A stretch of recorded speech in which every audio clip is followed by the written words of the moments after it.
Isang araw ay nagkaroon ng pagtitipon ng mga gods at goddess kung sino ang maaatasang magligtas sa isang planeta na may difficulty level S at ang napili ay ang goddess of healing na si Rista. Na nangakong gagawin daw niya ang lahat pero pag-uwi ay kabado sa difficulty level S rank na kalaban. Pinakitang ang trabaho ng mga gods at goddess ay ang mag-summon ng hero na siyang lalaban sa kasamaan, subalit dahil isa pa rin siyang rookie ay labis siyang kinakabahan. Agad siyang naghanap ng kandidato na maaaring maging isang hero pero wala siyang makita na mataas ang stats. Dahil sa inis ay natumba ang inuupuan at aksidenteng napunta sa mukha niya ang isang papel. Napagtingin ay isang taong may mataas na stats, na naisip ng goddess na bibihira lang mangyari. Kaya excited siya na gumawa ng summon ng circle sa kasinimulan ng ritual. Nang makita niyang lumabas ang isang binatang napakagwapo kaya hindi naiwasan ng goddess na hangaan ito. Agad na nagpakilala ang Diyosa subalit iba ang naging reaksyon ng lalaki sa inaasahan niya, dahil masyado itong mapaghinala, bagay na ikinakainis ni Rista sa lalaki. Matapos ay inutusan ng Diyosa na palabasin ng lalaki ang status niya, subalit sa halip na status ay properties ang pinalabas nito. At dagdag pa nitong hindi daw siya naniniwala sa pinagsasabi ng Diyosa. Kaya nagmakaawa si Rista na palabasin ng lalaki ang status. Naginawa rin naman ito kalaunan kaya na lamang ang pangalan ng lalaki ay Seiya. Tinanong ni Seiya kung anong mangyayari pag namatay siya, nagiit naman ng Diyos ang babalik lang ito kung saang mundo siya nanggaling. Pero hindi ulit pinaniwalaan ni Seiya. Kaya pinakita ni Rista ang isang lagusan papunta sa mundong ililigtas nila, subalit ayaw magpunta ng bida dahil masyado daw mapanganib. Hindi mabago ng Diyosa ang isip niya kahit na anong pilit niya dito, kaya inis na talaga ang Diyosa sa lalaking nasummon niya nang bigla siya nitong kinorner sa pader. Kaya nag-isip ng malaswa si Rista subalit nais lang palang mag-ensayo ni Seiya bago siya magpunta sa nasabing mundo. Ikinwento ni Rista kay Goddess Arya ang asal ng lalaking nasummon niya. At giit naman ni Arya na kailangan talaga nilang maghanda dahil hindi biro ang kakaharapin nila. Sa halip ay sinabi nitong pagsilbihan ni Rista ang lalaki. Kaya agad na nagpunta si Rista sa bahay niya, nang makitang napakayami daw ni Seiya. Binigyan niya ang lalaki ng pagkain pero pinaghinalaan na may lason kaya kinain muna ito ng Diyosa. Tapos binigyan niya pa ng shower sa kakama. Saka iniwan ng isang manika na kamukha niya na pindutin lang daw ng bida kung sakaling kailangan na nito ang tulong ng Diyosa. Lumipas ang ilang araw na hindi pa rin ito pinipindot ng bida kaya naisip niyang baka namatay ang lalaki. Pero nakita niyang kinakain naman nito ang pagkain na iniiwan niya sa pinto, at makalipas ang isang linggo ay gumana na rin ang alarm sa wakas kaya agad siyang pumasok at nakita ang mga pandesal ni Seiya. Nang tignan niya ang status ng lalaki ay malaki ang improvement ng level at stats nito kaya pinalabas na niya muli ang lagusan at magkasama silang pumasok dito. Nakarating sila sa bayan ng Idona, kung saan nakausap nila ang isang matanda na pinaghinala ng bida na isa daw nagpapanggap na monster. At sa ugaling ito ni Seiya inis na inis ang Diyosa. Matapos ay binigyan ni Rista ng pera ang lalaki para magbili ng mga armor at mga gamot. At bago sila magpatuloy sa pagsasanay ay binigyan siya ng bata ng good luck charm. Nasasabihin sana ng bida na maaaring isang patibong pero pinigilan siya ng Diyosa. Nakakita sila ng isang slime, at sa kabila ng pagiging pinakamahinang halimaw ay ginamitan ito ng bida ng malalakas na skill ng paulit-ulit dahil gusto niya lang daw makasiguradong napaslang na ito. Giit ng goddess na kailangan niya rin maghinay-hinay, nang biglang dumating si Chaos na tauhan pala ng Demon Lord, dahil dito'y napatakbo na lang bigla si Seiya, na agad namang sinundan ni Rista, subalit agad din silang nahabol ng kalaban, kaya nagpasabog ng smoke bomb si Seiya, saka iniligtas si Rista. Gumawa ng portal ang Diyosa para tumakas, nang maabutan sila ni Chaos kaya ginamitan ito ng bida ng magic at tagumpay silang nakatakas. Tapos hinawakan ni Seiya ang muka ng Diyosa kaya kinilig ito, pero tinapon lang ng bida sa pader. Pagkatapos ay pinalabas ang Diyosa para mag-training. At sinabing hindi aalis doon hanggat hindi nakukuha ang stats na gusto niya. Makalipas ang 2 araw ay hindi na mapakali si Rista kaya gumamit siya ng crystal ball nang magpakita sa kanya si Chaos. Na nagbantang kikitil ng isang tao kada 10 minuto habang hindi sila nagpapakita sa kanya. Kaya agad na niyaya ni Rista ang bida subalit ayaw nitong sumama dahil hindi pa daw siya handa. Dahil dito ay nadismaya ang Diyosa kay Seiya. Subalit maya-maya ay handa na ang bida, kaya gagawa na sana ng portal ang goddess ng batukan siya ni Seiya. Saka sinabing sa malayong lugar gumawa ng portal para ligtas sila. At pagdating nila sa lugar ay agad na ginamit ng bida ang bagong natutunang skill, kaya nailigtas niya ang lalaki. At nang makita ni Chaos na tumaas ang stats ni Seiya ay pinalabas din nito ang tinatago niyang lakas. Nagsimulang umatake si Chaos subalit nagagawa pa ring makipagsabayan ng bida. Kaya ipinakita ni Chaos ang itinatago niyang teknik nang bigla nitong saksakin ang sarili. Matapos ay naging isang malaking itim at nakakatakot na halimaw si Chaos. Agad na umatake si Chaos mula sa itaas kaya nag-crack ang lupa at inakala ng Diyosa na namatay na si Seiya. Subalit nagawa pala nitong masalag si Chaos. Kaya sinilip ng Diyosa ang stats ng bida at natuklasang noong una pa lang ay kayanan niyang paslangin si Chaos, pero piniling tumakas para mas magpalakas pa para makasigurado. Ikinainis ito ni Chaos kaya gumawa ito ng napakalakas na atake gamit ang lahat ng magic power niya sa katawan, nang biglang mag-teleport ang bida sa tabi niya. Tapos gumamit pa ng magic sword na may kapangyarihan ng apoy, na sa isang iglap ay nagawang mapaslang si Chaos. Labis na ikinatuwa ni Rista ang nangyari kaya niyakap niya at inamoy ang bida subalit pinapaalis siya ni Seiya. At dahil sa nangyari ay kinilala ng mga tao si Seiya bilang kanilang hero. Inimbitahan din sila ng mayor na magsalo-salo ngunit winalis muna ni Seiya ang alikabok ni Chaos saka sinunog ng paulit-ulit para daw makasigurado, ngunit nagtakbuhan ang mga tao sa lakas ng apoy. At dahil sa nangyari ay si Seiya pa ang nakasira ng buong bayan imbis na si Chaos. Pero bagaman nasira nila ang bayan ay may lalaking nagbigay pa rin ng pabuya, pero nakukulangan daw dito si Seiya kaya kahit mga barya ay hindi pinatawad. Pero giit ng bata na mabait naman daw si Seiya kahit na isang baliw. Saka naisip ng bida na dahil sa nangyari ay magpapalakas ang iba pang mga demon kaya nais niya pang mag-training. Pagka-uwi ay nag-training kaagad si Seiya, habang ikinikwento ni Rista kay Arya ang mga nangyari nang biglang pumasok si Seiya sa silid. Kaya nagbighani rin si Arya sa angking kagwapuhan ng bida. Giit ng lalaki na kahit anong workout ang gawin ay hindi na siya nagle-level katulad dati, kaya iminungkahi ni Rista na magpa-level sa pakikipaglaban sa mga halimaw. Subalit mungkahi naman ni Arya na makipag-ensayo daw si Seiya sa Divine Blade na God, na nagustuhan naman ng binata. Nagpunta si Arya kay Xerxes para makiusap na sanayin si Seiya, subalit nagbabala ang God sa binata dahil napakahirap daw ng training niya. Pero inangasan din siya ng bida na baka si Xerxes daw ang umayaw dahil sa hirap ng training nila. Kaya agad na nagsimula ang training. At makalipas ang 2 araw ay nalaman ni Rista kay Xerxes na nagawang manalo ni Seiya sa duelo nila. Sa ikatlong araw ay nakita niyang malungkot si Xerxes dahil natalo na naman daw sa training.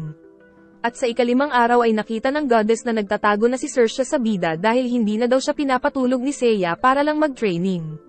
Ngunit natagpuan sila ni Seiya, na pinipilit na naman siyang mag-training kaya nabaliw na si Xerxes kaya inihagis nito ang espada sa dagat at saka nag-iiyak. Subalit kinalagkan siya ng bida para mag-training. Dumating si Arya para sabihing ipinapatawag daw si Rista ni Goddess Ishtar. Sinabi ni Ishtar na kailangan na daw nilang magpunta sa susunod na bayan dahil gumawa daw ng hakbang ang Demon Lord laban sa kanila. Kaya agad na hinanap ni Rista si Seiya na ginagawa ng punching bag si Xerxes. At dahil wala na daw pakinabang sa kanya si Xerxes ay pumayag na siyang magpunta sa susunod na bayan. Pagdating ay nakita nilang lumilikas ang mga tao, dahil sinusugod na daw sila ng mga undead. Kaya nagpunta ang dalawa sa shop para mamili ng holy water. Bago sumabak sa laban ay nagpunta muna sila sa lugar kung nasaan ang 2 adventurer na kakampi nila. Nagsasalita pa ang pari ng buhusan ito ni Seiya ng holy water, dahil nalaman niyang isa pala itong undead. Lumabas na ang tunay na anyo nito kaya naghanda sa laban ng 2 adventurer. Ngunit nang papasugod na ang undead ay nagawa ng hero na maputol-putol ang katawan nito nang hindi nila namamalayan. Subalit babala ng undead na meron daw 10,000 kawal nila ang papasugod sa bayan para gumawa ng kaguluhan. At nang nais nang tapusin ng hero ang undead ay nagsitakbuhan sila dahil sa pupulbusin na naman ni Seiya ang kalaban. At dahil dito ay napasabog ng bida ang buong simbahan. Saka naman nagpakilala si Mash pati na rin si Elulo na may mga dugo daw ng dragon.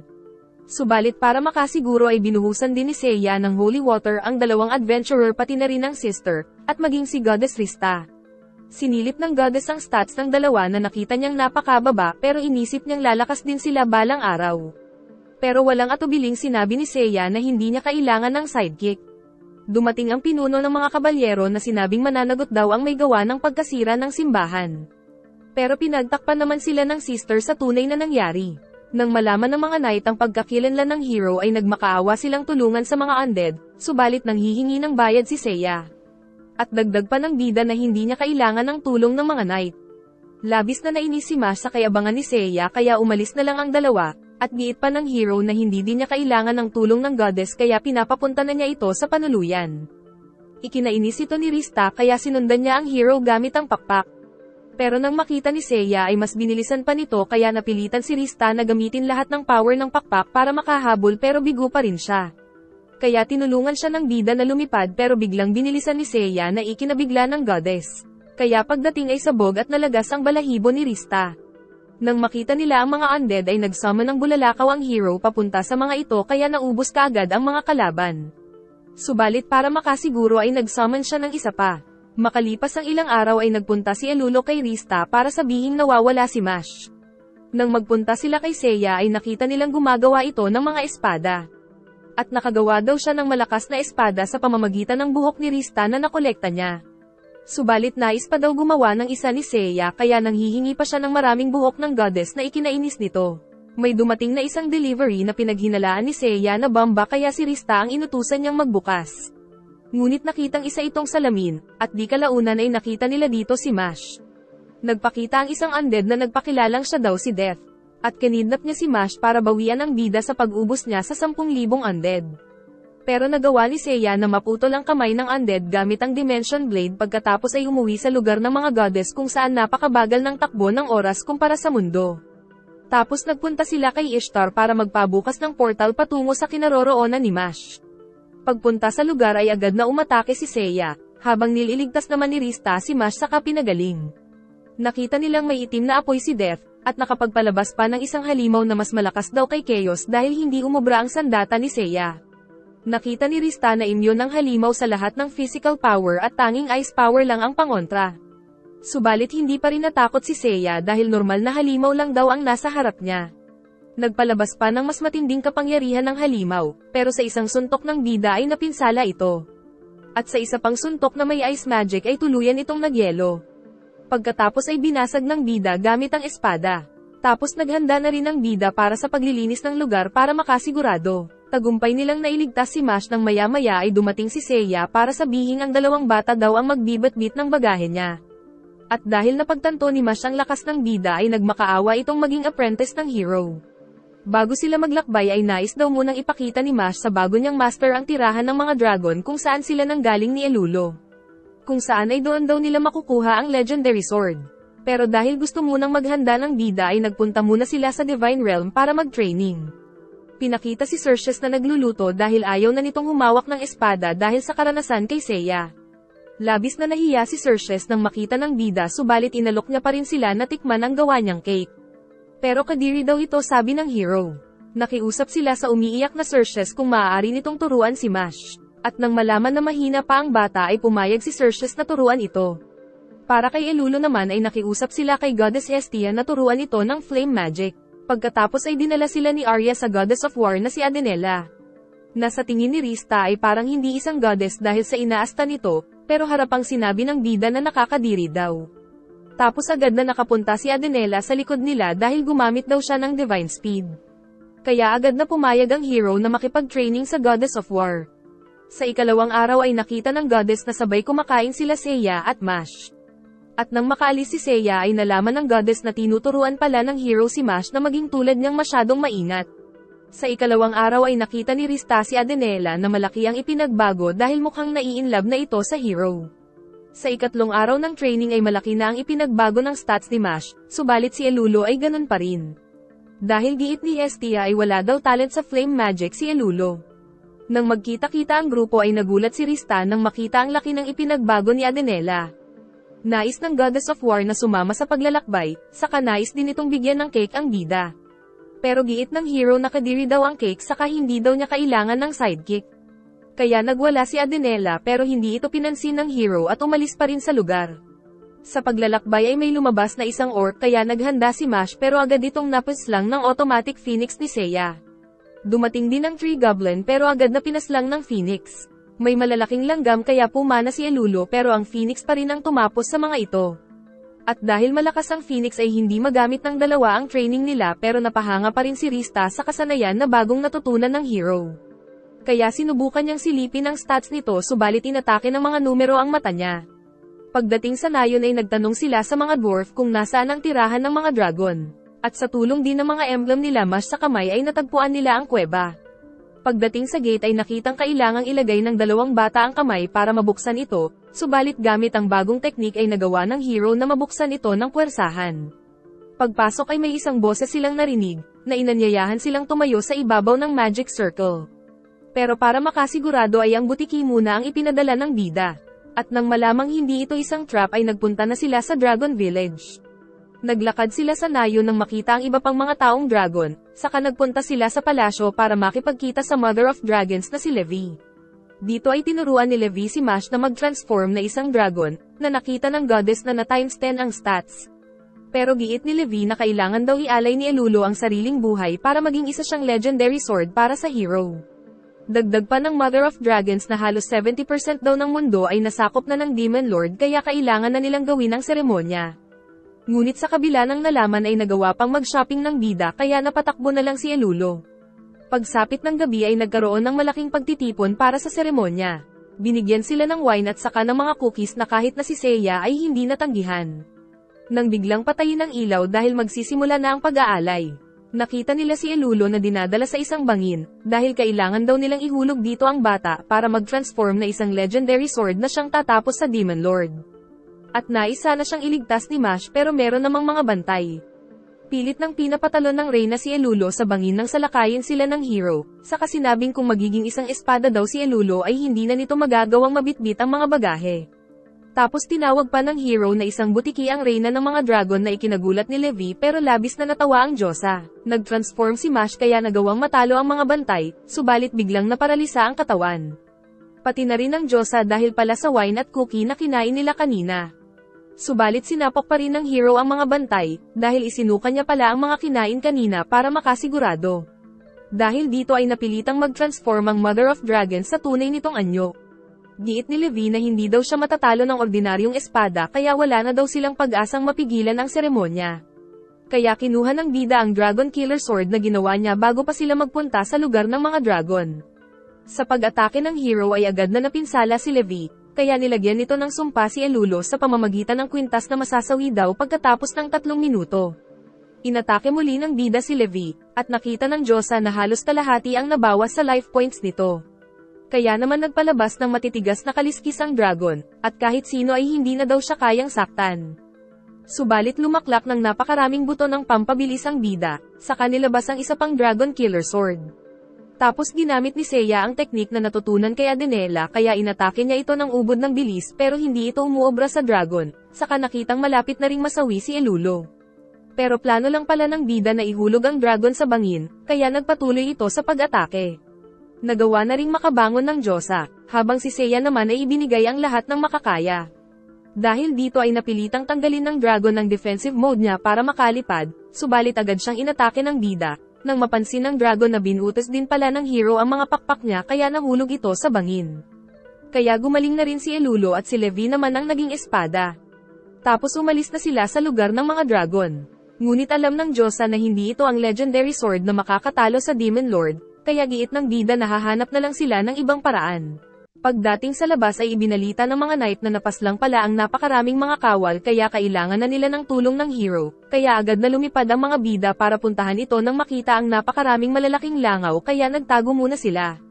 Nagpakita ang pinuno ng mga langaw na si Bilbob, na nag-utos ng pagsalakay ng mga alagad niya. Nakita ng Diyosa na mababa naman daw ang mga stats ni Bilbob pero walang makakapantay sa taas ng speed nito. Nasaksihan nila ang paglalaban ng mga sundalo at mga langaw, kung saan dinadaagit sila ng mga ito sa hinuhulog sa lupa. Labis na ikinagalit ni Mash ang nakita, subalit giit ni Seiya na kailangan muna nilang maghanda. Nakita nila si Captain Rosalie na pinagdarasal ang mga nasawing sundalo. At nang makita din sila ng Captain ay inutusan nito ang mga kawal na maghanda na sa pagsalakay. Pero giit ng isang matanda na pagod na daw ang mga natitirang kawal kaya kailangan muna nilang umuwi. Kaya naman sa palasyo ay nagkaroon muna sila ng isang pagtitipon para magplano, pero dahil mainipin si Rosalie ay hindi sila nagkasundo ng bida, dahil nais munang mag-training ni Seiya.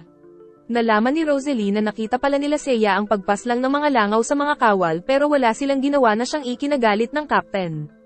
Ipinangako naman ni Rista na magbabalik sila kaagad pagkatapos ng training, pero hindi na makapaghintay si Captain Rosalie. Kaya sinabi ng bida na ang pagiging mainipin ng captain ang dahilan kung bakit nasawi ang mga kawal niya. Labis itong ikinagalit ni Rosalie kaya sasampalin niya sana ang bida, pero siya ang sinampal ni Seiya na ikinagulat ng mga kasama. Pinagalitan ng goddess ang hero pero sasampalin sana siya ulit ni Rosalie pero siya na naman ang nasampal. Nang paulit-ulit, hanggang sa mamaga ang mga pisngi at umiyak, at nang silipin ng dalawa ang stats ng captain ay napakahina pa pala nito, saka napansin nila na dahil sa galit ay umuungol si Rosalie na parang aso. Pero ayaw mag-sorry ng hero dahil wala daw siyang kasalanan kaya iniwan nila si Rosalie na luhaan. Pagbalik sa Divine Realm ay ibinahagi ng bida na kinaiinisan niya ang pagiging mainipin ni Rosalie. Pagkatapos ay nagpunta sila kay Goddess Metis para magpaturo ng pagpana si Seiya. Nalaman nila kay Xerxes na hanggang ngayon ay nagwawala pa rin si Adenela na ikinatakot ng tatlo. Kaya nagpunta sila kay Arya para magpatulong, pero giit nitong magiging ayos lang daw ang hero. Sinabi ni Arya na nakikita daw niya ang potensyal ng dalawang bata, kaya tutulungan niya ang mga ito na palabasin ang itinatagong potensyal. Nagpunta si Rista sa bahay ni Adenela nang makita na mas lalong naging nakakatakot ang Goddess of War, at hinahanap nito ang hero para paslangin. Ibinalita ni Rista sa hero ang nalaman, ngunit nasundan pala siya ni Adenela na mukhang bruha. Na inilabas na ang espada subalit walang takot na nilapitan ng hero saka inayos ang buhok. Kaya naman pinatawad siya bigla ni Adenela na ikinagulat ni Rista. Pakmaro si ate mo. Nang kinamusta ni Rista ang dalawang bata ay nakita niyang nakokontrol na ni Mash ang dragon power, habang si Elulo naman ay nagkaroon ng support magic na nakakapagpabagal o nakakapagpabilis ng kilos na sinusubukan niya kay Mash.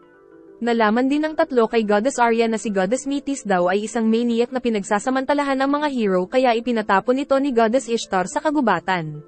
Dahil sa nalaman ay nagmamadaling nagpunta si Rista sa hero. Pero nakita nitong nakatali si Goddess Metis sa puno, saka ginawang live target ng bida na nasapul sa noo.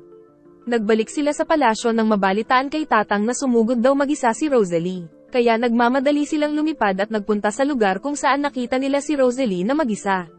Kaya gagawin daw siyang decoy ng bida habang inaasinta niya si Bilbob. Pero dinagat ng halimaw si Rosalie. Kaya naman inutusan ni Seiya ang goddess na magpakita kay Bilbob. Kinausap ng goddess si Bilbob para malibang ito, pero lumipad pa ng mas mataas ang halimaw. Dahil doon pala nito balak itapon si Rosalie nang biglang dumating ang palaso ni Seiya kaya nabitawan nito ang captain na niligtas naman ng goddess. At dahil kumpiyansa ang langaw na maiiwasan ang mga palaso ay hinamon pa nito ang bida. Kaya may dumating na 7 palaso ngunit matagumpay na naiwasan ng mabilis na nilalang. Pero biglang nagdura ng dugo ang langaw dahil tinamaan pala ito dahil naging magic birds ang palaso ng hero. Pagkatapos ay inatake pa siya ng natitirang magic birds na siyang ikinasawi nito. Pinuri ng Diyosa ang automatic Garuda ng bida, pero giit ng bida na ang pinangalan niya daw sa skill ay Boomerang Birdie Boom Boom. Pero sa kabila ng nangyari ay hindi pa rin napabilib si Rosalie dahil harapan daw dapat makipaglaban ng isang lalaki tulad ng tatay niya. Kaya tinawag siya ng bida na isang aso na tatahol-tahol. Tapos sinabi ng hero kila Mash at Elulo na oras na daw para magtrabaho. Kaya na-excite ang dalawang bata na makipaglaban. Pero gamit ang mabilis na finger technique ay niretreat ng bida ng palaso ang mga langaw hanggang sa maubos. Galing ng finger ni Lodi. Tapos inutusan ng hero na tipunin nila Mash ang lahat ng mga langaw na bumagsak. Saka sinunog ng bida. Pagkatapos ay sinabi ni Rosalie ang tungkol sa legendary armor na kailangan ng bida para sa laban sa Demon Lord. Ngunit pati ang legendary armor ay pinaghinalaan ng bida na baka daw may sumpa. Nagpunta ang grupo sa nasabing lugar ngunit nadatnan nila itong winasak na ng mga kalaban. Saka nakita nila dito ang isang halimaw at isang matanda na nagpakilalang si Kilkapul na isa sa alagad ng Demon Lord. At nakita din nilang niluwa ng halimaw ang legendary armor. Dahil dito ay mapipilitan silang labanan ng Demon Lord ng walang legendary sword at legendary armor. Pinaglaho ng matanda ang alagang halimaw, sa kanya inalay ang sariling buhay para magpalabas ng isang halimaw na nakasuot ng robe. Agad na inatake ng bida ang kalaban kaya nahati sa gitna. Ngunit naging dalawa ang kalaban nila. Tinira nito ang hero saka nagkayelo, at naging isa muli ang kalaban. Gumamit ng napakalakas na kapangyarihang apoy ang bida saka agad na itinapon ang dalawang bata sa loob ng portal. Saka sinipa ang Diyosa papasok. Kaya nakatuwad silang napunta sa Divine Realm. Nagalusan ang abs ng bida kaya ginamitan ito ng healing magic ng Diyosa. Tapos nagulat sila dahil nakapasok din sa loob ng Divine Realm ang halimaw. Mabuti na lang ay tinulungan sila ng ibang mga gods at goddess. Na may powers ng tornado, kidlat, at saka yelo. Subalit hindi pa rin sapat ang mga powers nila. Nakita nilang tumatakbo na si Seiya kaya sumunod sila. Saka nakitang hinahabol na ulit sila ng halimaw.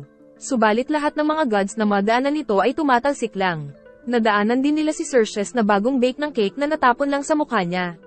Nakasalubong nila si Adenela, kaya nakiusap ang hero na tulungan sila. Nagawa itong mahiwa ng Goddess of War pero naging maraming maliliit lang ito na halimaw. Saka iniwan itong nabugbog ang goddess. Dahil dito'y dinala nila ang halimaw kay Goddess Valkyrie na nawasak ang painting kaya galit na winasak ang ulo ng halimaw. Pero nang muli itong bumangon ay ginamitan ito ng kadena pero hindi umubra. Kaya naman pinalabas ni Valkyrie ang tunay niyang lakas, saka pinalabas ang Gate of Valhalla na siyang kumain sa halimaw. Ngunit may kapalit ang paggamit ng gate dahil nagdugo ang goddess. Pagkatapos ay nakiusap si Seiya na sanayin siya ni Valkyrie. Tapos nilabas ni Seiya ang kapiraso ng nasirang legendary armor at pinagsanib sa sword para mas tumibay. Pagkatapos ay niyakap ng goddess ang hero kaya sinabi ni Seiya na ang baho daw ni Rista. Ipinatawag ni Goddess Ishtar si Goddess Rista para ipakita ang kalagayan sa mundong nililigtas nila na nasasakop na ng Demon Lord. Pero bago umalis si Rista ay sinabi rin sa kanya ni Ishtar na kailangan niya na daw maligo. Kaya namula ang katawan nito kakahilod. At ipinakita ang dalawang bata na mas nag-improve ang mga kakayahan. Tapos pinakita din ni Rista ang buhok niya na ginawang manika para ibigay kay Seiya, para pang-combine daw sa mga ginagawa nitong sandata. Saka nagbalik na sila sa mundong kailangan iligtas. Nakita nila ang mga undead at ang grupo ng mga knight. Nagpakita ang leader ng mga undead na si Eraser Kaiser na nakitang napakalakas. Lumapit ang War Master na tatay ni Rosalie, na agad na inatake ng kalaban subalit sa isang iglap ay nagawang matalo si Eraser Kaiser. Tapos nagpalabas ng malakas na aura ng sword, saka pinaslang ang lahat ng mga undead. Pagkatapos ay naitanong ni Rista kung bakit ayaw sumama ng War Master sa pagpaslang sa Demon Lord, nang biglang makaramdam ng sakit saka naging isang baby. Tapos naihi pa sa salawal kaya nalaman nila Seiya na ito pala ang kapalit ng malakas na kapangyarihan nito. Agad namang pinuntahan ni Rosalie ang tatay para kargahin at patulugin sa palasyo, saka ikinwento ni Rosalie na binalak daw ng tatay niya dati napuntahan ang Demon Lord pero naging isang baby nang malapit na sila sa destinasyon. At ang hiling ni Rosalie sa bida ay huwag pasamahin ang tatay niya sa paglaban sa Demon Lord dahil matanda na daw ito. Kaya nang kausapin na nila ang War Master ay harapang sinabi ng bida na hindi niya kailangan ng tulong ng hari na ikinagulat nito. Ibinalita ng isang sundalo na sumasalakay na naman daw ang mga undead kaya pinuntahan ito ng bida. Habang ang Diyosa naman ay dinala ng War Master sa katedral. Dito ay nakita ng Diyosa ang rebulto niya, saka ipinakita ng hari ang God-Eater Sword na may kakayahan daw pumaslang ng Diyos pati na rin ng hero. Isiniwalat ng War Master na pinagsisilbihan niya na pala ngayon ng Demon Lord, dahil nagseselos daw siyang hindi siya ang naging hero. Inatake niya si Rista hanggang sa mahuli niya ito. Pero nang papaslangin niya na ang goddess ay dumating ang hero para iligtas si Rista. Pero hindi siya sinalo ng hero. Natutuwa naman ang Diyosa dahil pinagtatanggol siya ni Seiya sa War Master, pero sinipa siya nito papalabas. Sinubukang pigilan ni Rosalie ang tatay niya, subalit giit ng War Master na pag lumapit daw ang anak ay madadama ito sa mga papaslangin niya. Nilunok ng War Master ang Spirit Orb na bigay daw ng Demon Lord, na muling nagpabata at nagpalakas sa kanya kaya nagawa niyang makipagsabayan sa mabilis na atake at nagawa pang mapatalsik ang isang espada ng hero. Sa muling paghaharap ay nasugatan ng bida. Kaya matapos pagalingin ng hero ang sarili ay tinanggal niya ang mga pabigat sa katawan. Muling nagsimula ang umaatikabong labanan na kahit si Goddess Rista ay hindi makita ang mga kilos nila. At sa huli ay nagawang maputol ng War Master ang kamay ni Seiya, ngunit maging sa kalaban ay naputol din pala. Sa huling bakbakan ay nagsagupaan ang dalawa, ngunit nagawang manalo ng bida dahil may isa pa siyang espada. Samantala ang War Master naman ay pinagaling pa rin ng goddess, at dahil nais ng itakwil ni Rosalie ang ama ay nakatikim na naman siya ng malalakas na sampal sa bida hanggang sa mamagana naman ang mukha nito. Subalit tuluyan ng pumanaw ang matanda niyang ama. Kaya si Rosalie na ang bagong mamumuno sa kaharian. Sa silid naman ay nagulat ang grupo nang payagan sila ng bida na magliwaliw sa bayan habang nagti-training daw siya. Nagpunta sa bayan sila Rista para mag-shopping, pero pag uwi nila ay wala pa doon ang hero. Kaya ipinagtanong nila si Seiya sa mga tindahan pero hindi daw nila nakita ang bida. Kasama si Arya ay nagpunta sila kay Goddess Ishtar, kung saan ipinakita nito ang mga kaluluwa nilang mga gods. Sinabi ni Ishtar na nagpunta daw si Seiya sa Demon Lord para kalabanin ito mag-isa. Dagdag pa ni Ishtar na matagal na daw nag-max level si Seiya, kaya hindi na nito kailangan pang mag-training. At nagpunta ito mag-isa sa Demon Lord para hindi na malagay sa panganib ang mga kaibigan. Ngunit labis na nag-aalala si Rista dahil sa walang legendary armor at sword ang hero. Pero sinabi ni Ishtar na balak daw gamitin ni Seiya ang Gate of Valhalla kahit na sariling buhay nito ang kapalit. Ipinakita ni Ishtar na dati na palang naisummon si Seiya, sa pamumuno ni Goddess Arya para iligtas ang isang mundo na may difficulty level B. Ang dating Seiya daw ay kabaliktaran ng Seiya sa kasalukuyan dahil hindi daw nagpaplano ang Seiya sa nakaraan, pero nagagawa pa ring manalo sa mga kalaban. Ngunit nang kalabanin na nila ang Demon Lord na mukhang palaka ay nagawa silang maubos nito dahil sa kakulangan sa preparasyon. Saka naman isiniwalat ni Ishtar na ang healer nila sa party ay walang iba kundi si Rista na na-reincarnate na isang goddess. Dahil sa nalaman ay gumawa ng lagusan si Rista patungo sa pinakapusod ng Demon Castle, na ipinagbabawal sa batas ng mga gods pero handa daw siyang tanggapin ang parusa pagkatapos. Pagdating sa lugar ay agad nilang nakita ang nangyayaring labanan. Ginamit ni Seiya ang Gate of Valhalla para tuluyang tapusin ang Demon Lord kapalit ng buhay ng bida, pero nagagawa pa rin itong makapalag sa pinto. Kaya ginamit ng bida ang Phoenix pero hindi magawa ng espada niyang magasgasan ng Demon Lord at sa halip ay napatalsik pa ang hero. Kaya inatake niya nang walang humpay ang kalaban. Sa kagamit ang Valhalla Thrust ay natusok niya ang noo ng Demon Lord hanggang sa tagumpay na itong matalo, pero ang kapalit nito ay ang buhay ng bida. Pero gamit ang lahat ng kapangyarihan ni Rista ay nagawa niya pa ring pagalingin ang hero. Kaya hahalikan sana ng goddess si Seiya pero di nakat nito ang mukha niya. Subalit ang inaakala nilang happy ending ay biglang napalitan ng kaba dahil nagawa pa ring makawala ng Demon Lord sa gate. Naglabas ng napakalaking powerball ang Demon Lord na maaaring tumapos sa buong mundo, subalit nagpalabas muli ng isa pang Gate of Valhalla na mas malaki ang hero. At ito na nga ang siyang tumapos ng tuluyan sa Demon Lord.